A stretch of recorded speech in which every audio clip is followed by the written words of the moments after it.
Hey everybody, it's Super Scroll 108 once again. Thank you for joining the channel. It's been a while since I made a video, but I'm glad to be back and producing content once again. So today's update, we have Djokovic defeating Stefanos Tsitsipas in the final of Madrid 2019. Very interesting kind of turnaround, actually, from what we've seen before. We noticed Djokovic have a great start to the year.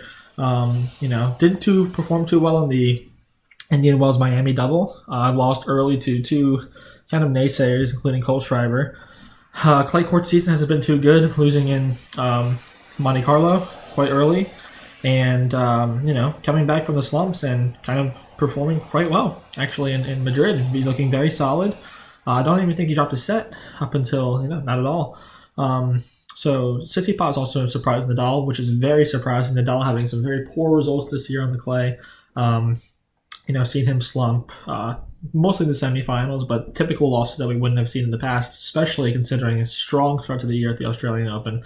Not too strong of a performance in the Indian Wells Miami double, but still strong. But Barcelona, Monte Carlo, and Madrid now. Interesting to see what will happen in Rome with Nadal. But in terms of regards to this match, Djokovic, Tsitsipas, we saw Djokovic being quite solid again from the baseline, serving quite well, very high percentage, moving Tsitsipas around very, very, very well. And Tsitsipas played decently. I think there were just a few too many unforced errors, not capitalizing in the big moments, especially on break points. I didn't really see any resilience. Djokovic pretty much seized almost every opportunity that he had on break points. So very interesting kind of result.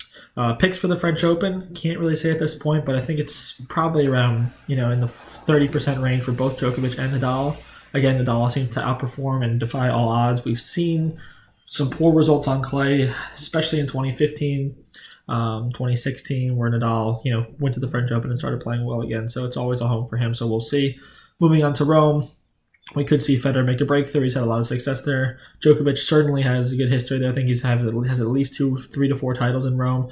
We could see something very interesting to kind of develop. But, in general, pretty good match. It was a solid display of tennis, straight set match, but the score didn't speak for the quality of tennis displayed. Tsitsipas picked it up in the second set, but, in the end, he just got broken in at 4-all, and Djokovic just took the lead from there. Typical, hanging in there until the crucial moments where Djokovic just kind of, came through. But Tsitsipas could have played a little bit more aggressively.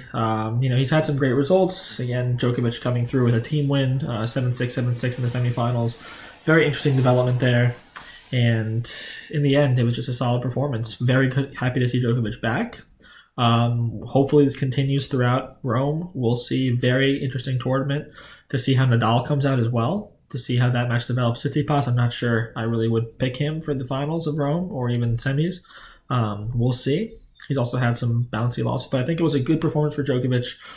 We could see some really good things kind of develop in Rome, and looking forward to the next tournament. But for now, Djokovic hits his 33rd title, a Masters Series title, tying Nadal for the all-time high. Federer at 28 Masters Series, and below him Agassi at 17, and Murray at 14. List continues.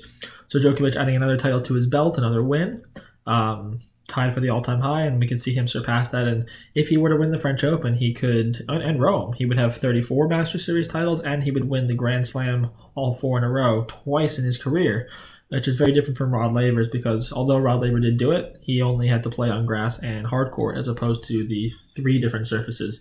I mean, technically 4, considering a hard court at the US Open is far faster than the Australian Open. So very interesting developments. Excited to see what happens in the future and looking on to Rome. But thank you very much, guys, and much appreciated. And we'll talk soon for the next update.